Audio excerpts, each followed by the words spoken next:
అండి, అందరికీ నమస్కారం. Welcome to my channel. ఈరోజు కార్తీక పురాణం 25వ అధ్యాయం చదువుకుందాము. ఓం గం గణపతియే నమః. ఓం నమః శివాయ. కార్తీక పురాణం 25వ అధ్యాయం.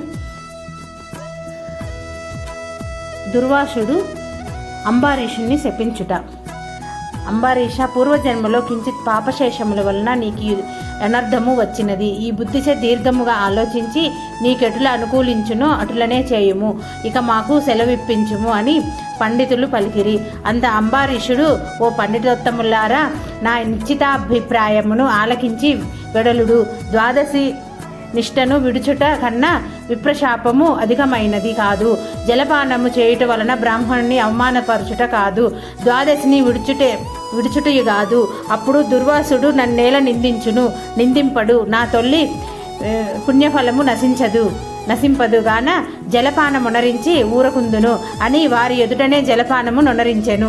అంబారీషుడు జలపానమనరించిన మరుక్షణమే దుర్వాసుడు స్నాన జపాతులు పూర్తి చేసుకొని అక్కడకు వచ్చిన వెంటనే ఆ ముని మహారౌద్రాకారుడై కండ్ల వెంట నిప్పులు క్రొక్కుచు, ఓరి మందదా, నన్ను భోజనానికి రమ్మని నేను రాకనే నీవెలా భుజించితివి? ఎంత దుర్మార్గము, ఎంత నిర్లక్ష్యము, ఎంతటి ధర్మ పరిత్యాగివి! అతిథికి అన్నం పెట్టదనని ఆశ చూపి పెట్టకుండా తాను తినినవాడు మలభక్షకుడు అగును. అట్టి అధముడు మరుజన్మలో పురుగై పుట్టును. నీవు భోజనముకు బదులు జలపానము చేసితివి, అది భోజనముతో సమానమైనదే. నీవు అతిథిని విడిచి భుజించినావు కాన నీవు ద్రోహివి అవుదువే గాని హరిభక్తుడు ఎట్లా కాగలవు? నీ హరిబ్రాహ్మణ అవమానమును సహింపడు. మమ్మే అవమానించుట అనినా శ్రీహరిని అవమానించుటయే. నీ వంటి హరినిందాపరుడు మరి ఒకడు లేడు. నీవు మహాభక్తుడునని అతి గర్వము కలవాడివై ఉన్నావు. ఆ గర్వముతోనే నీవు నన్ను భోజనముకు ఆహ్వానించి అవమానపరిచి నిర్లక్ష్యముగా జలపానం ఒనరించితివి.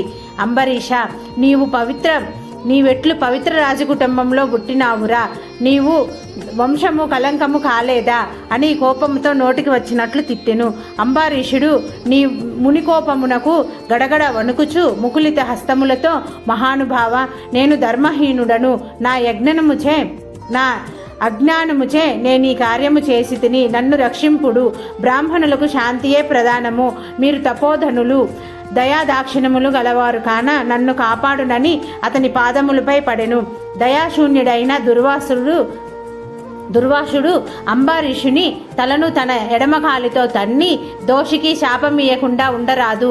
నీవు మొదటి జన్మలో చేపగాను, రెండవ జన్మలో తాబేలుగాను, మూడవ జన్మలో పందిగాను, నాలుగవ జన్మలో సింహముగాను, ఐదవ జన్మలో వామనుడుగాను, ఆరవ జన్మలో క్రూరుడవగు బ్రాహ్మణుడుగాను, ఏడవ జన్మలో మూఢుడవైన రాజుగాను, ఎనిమిదవ జన్మలో రాజ్యము గాని సింహాసనము గాని లేనట్టి రాజుగాను, తొమ్మిదవ జన్మలో పాషాండ మతస్థుడిగాను, 10వ జన్మలో పాప బుద్ధి గల దయలేని బ్రాహ్మణుడుగాను పుట్టెదుగాక అని వెనక ముందు ఆలోచించగా శపించెను. ఇంకను కోపము తగ్గనందున మరలా శపించుటకు ఉద్యుక్తుడవుచుండగా శ్రీ మహావిష్ణువు బ్రాహ్మణ శాపము వృధా కాకూడదని తన భక్తునికి ఏ అపాయము కలుగకుండుటకు అంబారీషుని హృదయంలో ప్రవేశించి, మునివర్య, అటులనే మీ శాపం అనుభవింతుతునని ప్రాధేయపడెను. కానీ దుర్వాసుడు ఇంకనూ కోపము పెంచుకొని శపించబోగా శ్రీమన్నారాయుడు తన సుదర్శన చక్రమును అడ్డుపెట్టెను. ఆ సుదర్శనము కోటి సూర్యప్రభలతో అగ్నిజ్వాలలు గ్రక్కుచు దూర్వాసునిపై పడబోయెను. అంత దూర్వాసుడు ఆ చక్రము తనని మసిచేయునని తలించి ప్రాణముపై ఆశ కలిగి అతడి నుండి బ్రతుకు జీవుడా అని పరుగుడెను.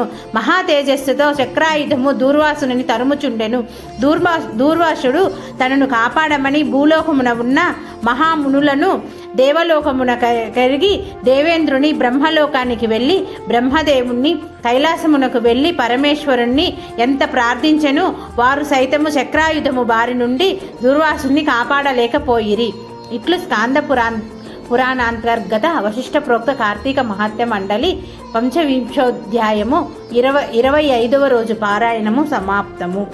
ఓం నమః శివాయ.